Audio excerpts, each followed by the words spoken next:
పండించి ఈరోజు రైతులకు ఇచ్చింది. కాళేశ్వరం లేకుండానే ఈ దేశంలో అత్యధికంగా ఒక్క సీజన్లో 1,156,00,000 మెట్రిక్ టన్నుల వడ్లను పండించి ఈ దేశానికి ఆదర్శంగా మన రైతులు నిలబడ్డారు.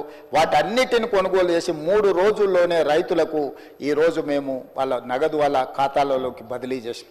ఆనాడు అధ్యక్ష క్వింటాల్కు 10 కిలోలు తుట్టి మీద, తాలు మీద, తడి మీద కొల్లగొట్టి మాఫియా క్వింటాల్కు 10 కిలోలు అని అంటే దాదాపుగా 250 రూపాయలు.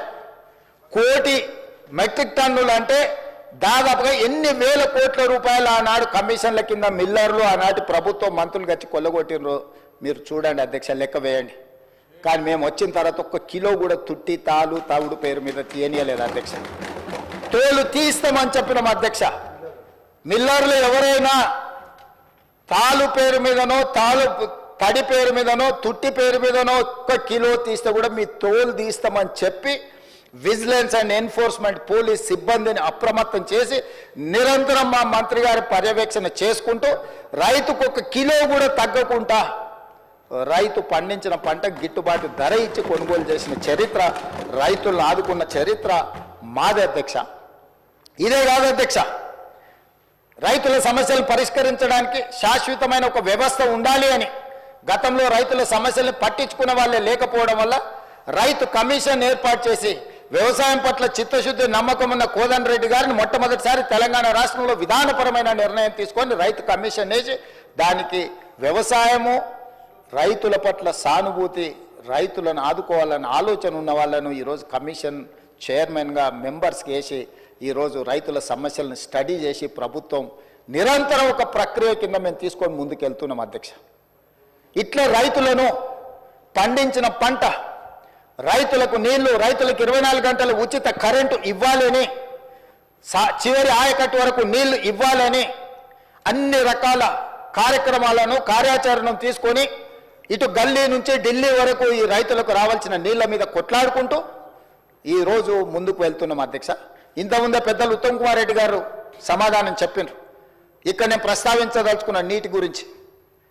ఉమ్మడి రాష్ట్రంలో 811 టీఎంసీల ఉమ్మడి రాష్ట్రానికి కేటాయింపులుంటే ఘనత వహించిన, అనుభవం కలిగిన, పోరాటాలు చేసిన అని గొప్పగా చెప్పుకునే ఆనాటి ముఖ్యమంత్రి చంద్రశేఖరరావు గారు, సాగునీటి పారుదల శాఖ మంత్రి హరీష్ రావు గారు ఢిల్లీకి వెళ్ళి ఉమాభారతి గారి సమక్షంలో వాళ్ళు నిత్యం తిట్టిపోసుకునే చంద్రబాబు నాయుడు ముందల మొకరిల్లి 512 టీఎంసీలు ఆంధ్రప్రదేశ్ను వాడుకోండి, 299 టీఎంసీలు మాకు తెలంగాణకు చాలు అని సంతకం పెట్టి శాశ్వతంగా తెలంగాణ రైతాంగానికి మరణ శాసనము రాసింది వాళ్ళు కాదా?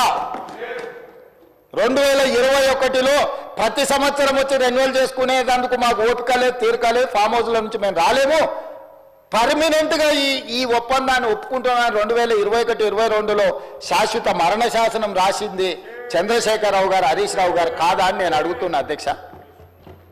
ఇవాళ మేము వచ్చిన తర్వాత వీటిని పరిశీలించి పరివాహక ప్రాంతాన్ని లెక్క పెడితే 68% తెలంగాణకు రావాలి, 32% ఆంధ్రప్రదేశ్కు పోవాలి, మాకు 70% నీళ్లను కేటాయించండి అని గతంలో చేసిన ఒప్పందాలను అన్నిటినీ తిరగ రాయాల్సిందే అని పదే ఢిల్లీకి వెళ్ళి ప్రధానమంత్రిని మొదలు పెడితే జలశక్తి మినిస్టర్ వరకు గతంలో ఉన్న మంత్రిని, ఇప్పుడున్న మంత్రిని పదే ఉత్తమ్ కుమార్ రెడ్డి గారు, నేను ఉన్నతాధికారులు వెళ్ళి కలిసి కృష్ణా పరివాహక ప్రాంతం 70% మాది ఉంది, 30% ఆంధ్రప్రదేశ్ ఉంది, నీళ్లు మాత్రం 66% ఆంధ్రప్రదేశ్ తీసుకుంటుంది, 34% మాకిస్తుంది.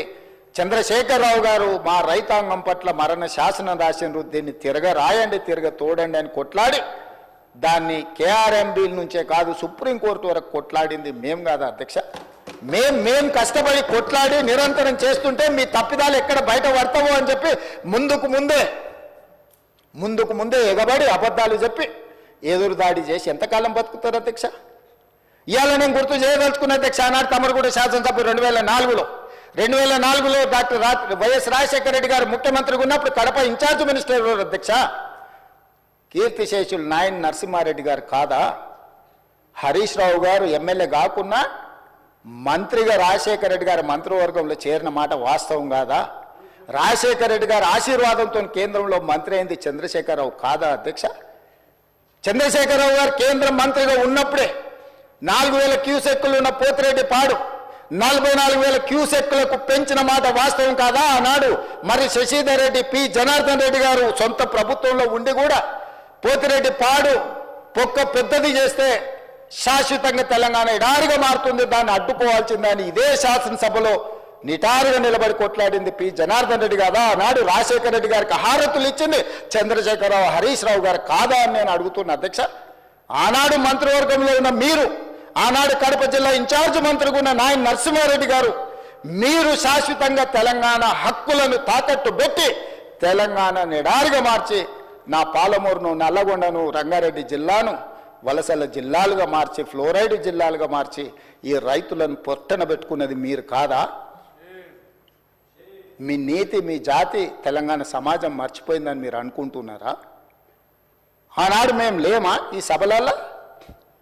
శాసనమండలిలో నేను లేనా? ఇడున్నోళ్ళు చాలామంది ఆనాడు శాసనసభ్యులు కాదా? శ్రీధర్ బాబు గారు, ఉత్తమ్ కుమార్ రెడ్డి గారు ఆనాడు ఈ సభలో లేరా? వెంకటరెడ్డి గారు లేరా? అధ్యక్ష, ఎవరిని మభ్యపెట్టాలని ఈరోజు మాట్లాడుతున్నారు అధ్యక్ష? ఉమ్మడి రాష్ట్రంలో రాజశేఖర రెడ్డి గారి మంత్రివర్గంలో రాజశేఖర రెడ్డి సహకారంతో కేంద్ర మంత్రివర్గంలో ఉన్న చంద్రశేఖరరావు, హరీష్ రావు గారు ఆనాడు అడ్డుకుని ఉంటే పోతిరెడ్డి పాడు పొక్క పెద్దదై ఉండేదా? తెలంగాణకు అన్యాయం జరిగి ఉండేదా అని నేను అడుగుతున్నా అధ్యక్ష. అది పక్కన పెట్టండి అధ్యక్ష. కాంగ్రెస్ పార్టీ శ్రీమతి సోనియా గాంధీ గారు ఆనాడు ఆల్ పార్టీ కమిటీలో ఉత్తమ్ కుమార్ రెడ్డి గారు తెలంగాణ తరఫున రిప్రజెంట్ చేసిండ్రు. అఖిలపక్షాన్ని పిలిచినప్పుడు కేంద్ర హోంశాఖ తెలంగాణ రావాలి అని వారు వాదనలు వినిపించిన తర్వాత జూన్ 2, 2014 నాడు తెలంగాణ రాష్ట్రం ఏర్పడ్డ తర్వాత ఆనాడు ఉమ్మడి రాష్ట్రంలో 2011, 12లో కిరణ్ కుమార్ రెడ్డి గారి మీద ఒత్తిడి తీసుకొచ్చి పాలమూరు రంగారెడ్డి ఎత్తిపోతల కోసం, సర్వే కోసం, నిధుల కోసం, ప్రాజెక్టుల కోసం ఈరోజు డీకే అరుణ గారు బీజేపీలో ఉండొచ్చు గాక, డీకే అరుణ గారు, చిన్నారెడ్డి గారు, మల్లు రవి గారు కొట్లాడి ఆనాడు జీవో దీపించి రోజుకు 2 టీఎంసీల ప్రకారం జూరాల నుంచి నీళ్లు తరలించాలి పాలమూరు రంగారెడ్డి కానీ ప్రాజెక్టును ఆమోదింపజేసింది నిజం కదా అధ్యక్ష? ఆ రోజు తమరు కూడా ఉన్నారు కదా అధ్యక్ష. తెలంగాణ రాష్ట్రం ఏర్పడ్డ తర్వాత పాలమూరు రంగారెడ్డి ఎత్తిపోతల పథకాన్ని జూరాల నుంచి నీళ్లు తీసుకునే విధానం మీద పెద్దలు చిన్నారెడ్డి గారు ఇదే సభలో మాట్లాడితే చిన్నారెడ్డి గారిని ఏ రకంగా దూషించిండో ఈ సభనే సజీవ సాక్షి. చంద్రశేఖరరావు గారు ఇక్కడనే నిలబడి చిన్నారెడ్డిని అవమానించిన మాట వాస్తవం కాదా? కాంట్రాక్టర్ల కోసం, కమిషన్ల కోసం, లిఫ్టుల కోసం, పంపుల కోసం, మోటార్ల కోసం కక్కుర్తిపడి కాంట్రాక్టర్ ఇచ్చిన కమిషన్ల కోసం జూరాల నుంచి తీసుకోవాల్సిన నీళ్లను శ్రీశైలం బ్యాక్ వాటర్స్ కు తరలించడంతో ప్రాజెక్టు వ్యయం 16,000 నుంచి 35,000 కోట్లకు పెరగడమే కాకుండా 100 కిలోమీటర్లు పారాల్సిన 175 కిలోమీటర్లు కాలువలు తవ్వాల్సి వచ్చి ఈ రోజు 60,000 కోట్లకు అంచనాలు పెరిగినాయి అధ్యక్ష. 2 టీఎంసీలను 1 టీఎంసీకి తగ్గించి శ్రీశైలంకు తరలించడం వల్ల ఈ రోజు ప్రాజెక్టులు కట్టిన నీళ్లు తీసుకోలేని పరిస్థితి మనకు దాపురించిన మాట వాస్తవం కాదా అధ్యక్ష? అధ్యక్ష, తుంగభద్ర కానీ, లేకపోతే సుంకేశ్ల కానీ, లేకపోతే కృష్ణానది జలాలు కానీ కర్ణాటక రాష్ట్రం నుంచి మొట్టమొదట మహబూబ్నగర్ జిల్లాలో అలంపూర్, గద్వాల ప్రాంతంలో వస్తాయి అధ్యక్ష. మొట్టమొదటి ప్రాజెక్టు జూరాల దగ్గర. తెలంగాణ రాష్ట్రంలో కర్ణాటక నుంచి వచ్చే ఏ నీళ్ళైనా మహబూబ్నగర్ జిల్లాలో ఉన్న అలంపూర్, గద్వాల దగ్గరికి మొట్టమొదట నీళ్లు వస్తే నీళ్లు వచ్చినట్టు ఒడిచిపట్టుకొని తెలంగాణ రాష్ట్రానికి పాలమూరు జిల్లాకు, రంగారెడ్డి జిల్లాకు, నల్గొండ జిల్లాకు, ఖమ్మం జిల్లాకు తరలించుకుంటే ఈనాడు పోతిరెడ్డిపాడు లేకపోతే ముచ్చుమరి, మాల్యాల నుంచి రాయలసీమకు తరలించకపోయే అవకాశమే లేకపోతుండే అధ్యక్ష. మహబూబ్నగర్ జిల్లాలో కర్ణాటక నుంచి ఎంటర్ అయిన నీళ్లు ఈ రోజు తిరిగి మళ్ళీ రాయలసీమ పోయి మళ్ళీ వెనక్కొచ్చి మళ్ళీ శ్రీశైలంకి వచ్చినప్పుడు ఒకవైపు రాయలసీమ, ఇంకొక వైపు మహబూబ్నగర్ ఉంటే మొత్తం కల్వకుర్తి లేకపోతే పాలమూరు రంగారెడ్డి అన్ని ప్రాజెక్టులు కలిపితే కూడా రోజుకు 2 టీఎంసీలు తీసుకునే కెపాసిటీ మన ప్రాజెక్టులలో లేదు.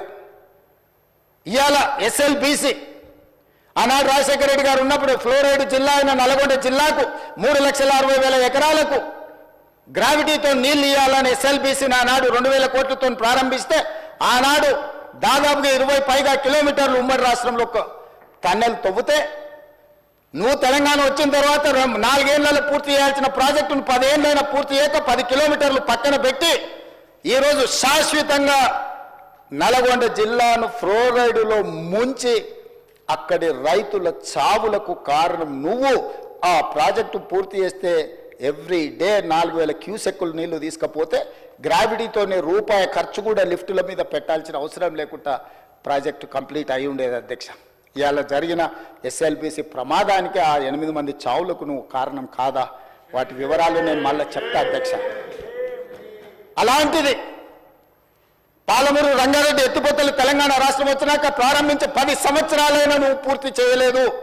ఈనాడు చంద్రబాబు నాయుడు గారైనా ఆంధ్రప్రదేశ్ అయినా కేంద్రమైనా ఈ ప్రాజెక్టులను అడ్డుకుంటుంది అని అంటే ఈరోజు కృష్ణానది మీద నిర్మించిన ఉమ్మడి రాష్ట్రంలో ప్రారంభించిన కల్వకుర్తి కావచ్చు, ఉమ్మడి రాష్ట్రంలో అనుమతులు ఇచ్చిన పాలమూరు రంగారెడ్డి ఎత్తిపోతలు కావచ్చు, ఉమ్మడి రాష్ట్రంలో అనుమతి వచ్చిన మక్తల్ నారాయణపేట కొడంగల్ ప్రాజెక్టు కావచ్చు, భీమా కావచ్చు, నెట్టంపాడు కావచ్చు, కోల్చారు కావచ్చు, శ్రీరామ్ సాగర్, ఇందిరాసాగర్ కావచ్చు, రాజీవ్ సాగర్ కావచ్చు, కృష్ణానది మీద పరివాహక ప్రాంతంలో నిర్మాణంలో ఉన్న ప్రాజెక్టులు 60 సంవత్సరాల పైగా ఉమ్మడి రాష్ట్రంలో పూర్తి కాని ప్రాజెక్టులు 10 సంవత్సరాలు చంద్రశేఖరరావు గారు ముఖ్యమంత్రిగా ఉన్నప్పుడు ఈ రాష్ట్రంలో ఎందుకు పూర్తి చేయలేదు? దక్షిణ తెలంగాణ పట్ల కృష్ణానది జలాలను మా ప్రాంతానికి ఇవ్వకుండా వివక్ష చూపించి శాశ్వతంగా మా రైతాంగం జీవితాల మీద మరణ శాసనం రాసింది చంద్రశేఖరరావు కాదా అని నేను ఇక్కడ నుంచి అడుగుతున్నా అధ్యక్ష.